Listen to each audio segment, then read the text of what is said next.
En 2010, Gbagbo avait dit que Ouattara c'était le candidat des étrangers. Vous avez cru que c'était faux. Aujourd'hui, vous pensez que c'est le pacte d'exposition seulement qui se trouve dans la main des étrangers. Vous pensez que ça. Vous pensez que c'est le pacte d'exposition seulement qui se trouve dans la main des étrangers. Allez-y au Togo. Actuellement au Togo, là, le consul de la Côte d'Ivoire au Togo, c'est un Libanais. Et ce n'est pas fini. Hein. Écoutez attentivement cette vidéo qu'il vient mettre là. Écoutez attentivement jusqu'à la fin. Vous allez comprendre à quel point Ouattara a pris la Côte d'Ivoire comme sa vache à lait. Et lui, sa famille, ses amis proches, les gens qui l'ont aidé à venir au pouvoir, ils sont en train de sucer et les Ivoiriens vivent dans la merde. Écoutez attentivement cette vidéo jusqu'à la fin. Il dit 2025, il y a beaucoup de révélations. On écoute, famille, on écoute. Ok. Ado promeut Jean-Baptiste Soro. Jean-Baptiste Soro, c'est lui, bien entendu, qui me donnait les 1 million chaque fin du mois. Voilà. Donc, c'est lui à qui j'ai envoyé un message pour dire merci, madame, et où m'a appelé, etc. D'accord?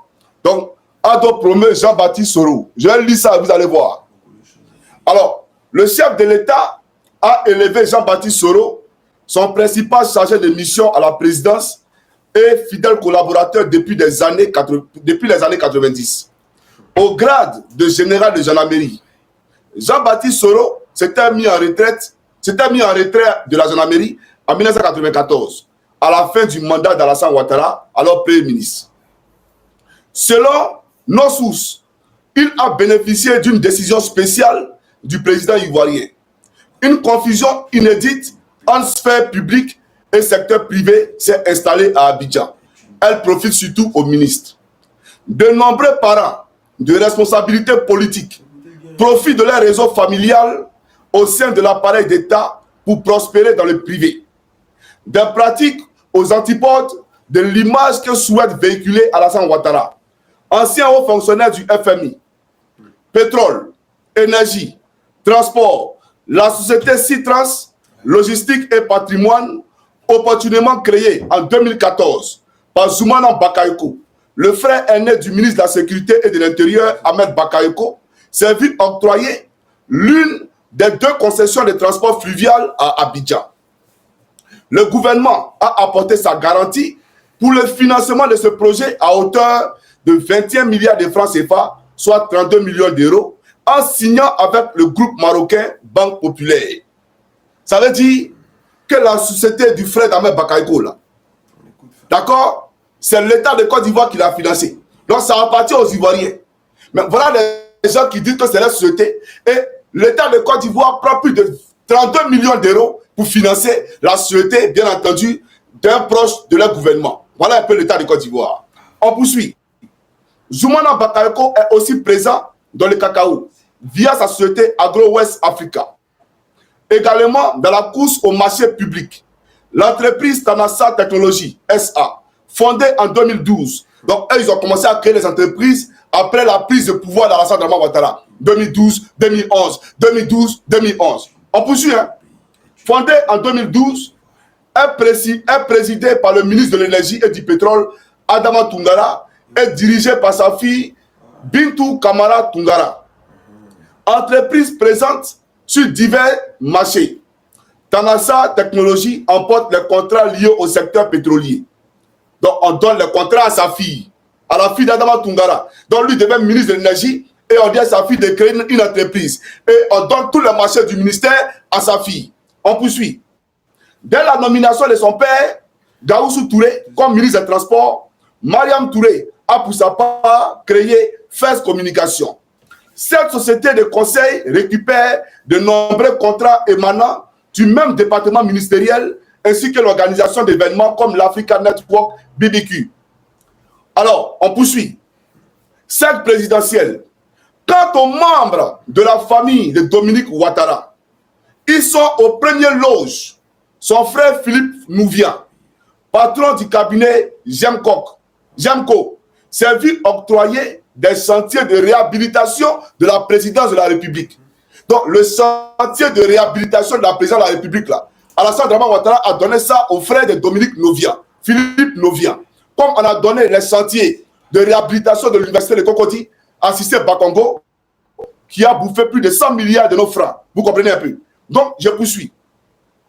Alors, le second, donc le second frère de Dominique Nouvian, donc de votre première dame, le second de la fratrie Marc Nouvia s'active dans le cacao via la Sonessi, tout comme l'aîné de la première dame ivoirienne, Loïc Folorou. On poursuit. L'entreprise de ce dernier, Africa Sourcing, a d'ailleurs été gratifiée de plus de 3,6 milliards de francs CFA d'exonération fiscale. C'est-à-dire, eux, ils devaient payer 3,6 milliards de francs CFA d'impôts. Et Alassane Dramane Ouattara a dit non, il ne faut pas, ils vont payer ça. Impôts là, eux, ils devaient payer ça, 3,6 milliards. Dramane Ouattara dit non, il ne faut pas, ils vont payer parce que c'est le fils de Dominique Mouvia, sa femme. Voilà. Jean-Marc Béjani, le mari de Nathalie Folorou, fille de Dominique Ouattara, dirige Majestic One, qui possède le monopole d'exploitation des salles de cinéma à Abidjan. Non. Et n'oublions pas que Massere Touré est la nièce d'Alassane Dramane Ouattara, qui est aujourd'hui secrétaire général de la présidence de la République de Côte d'Ivoire, qui a marié Bruno Nabana Kone, qui lui aussi est devenu ministre de la construction. On y va doucement. Bon pied, bon oeil. Bénédicte Senghor, le gendre, écoutez très bien, le mari de sa fille qui est en Suisse là, celui dont j'ai parlé tout le temps, mais ils ont divorcé maintenant, donc je viens. Bon pied, bon oeil. Bénédicte Senghor, le gendre d'Alassane Ouattara, préside quant à lui Web Fontaine, Côte d'Ivoire, filiale du groupe Web Fontaine, chargé de contrôler les importations et les exportations du pays. Alors, je viens. La dernière partie, c'est ça qui nous intéresse. J'ai dit que l'État de Côte d'Ivoire avait signé un décret, d'accord, pour financer la société Web Fontaine. Et on a donné ça à qui? Au mari de la fille d'Alassane Dramane Ouattara. C'est un Suisse qui a marié sa fille. Alors, je vous explique, vous allez comprendre de quoi il s'agit.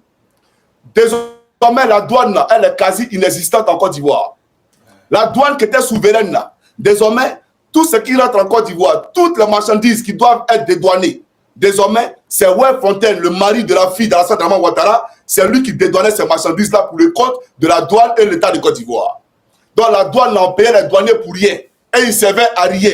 Parce que tout ce qui rentrait là, le dédouanement se faisait par le genre d'Alassane Dramane Ouattara, il s'appelle comment? Bénédicte Senghor. Mais quand il a divorcé, quand il y a eu des problèmes avec la femme, la fille d'Alassane Dramane Ouattara, Alassane Dramane Ouattara lui a arraché le contrat. Alassane Dramane Ouattara a arraché le contrat à ce monsieur-là parce qu'il n'est plus avec sa fille. Voilà ceux qui nous dirigent. Hein. Voilà ceux qui gouvernent la Côte d'Ivoire. Alors, le dernier chapitre qui nous intéresse ici, c'est celui-là. Écoutez très bien maintenant. Écoutez très bien cette partie-là. C'est ça là qui nous intéresse. Quand ton neveu du chef de l'État, Amadou Touré, patron de Puma Énergie, Côte d'Ivoire, filiale de Trafigura, il s'apprête à récupérer en gré à gré le réseau de stations-service de la Petrosi. Et je reprends.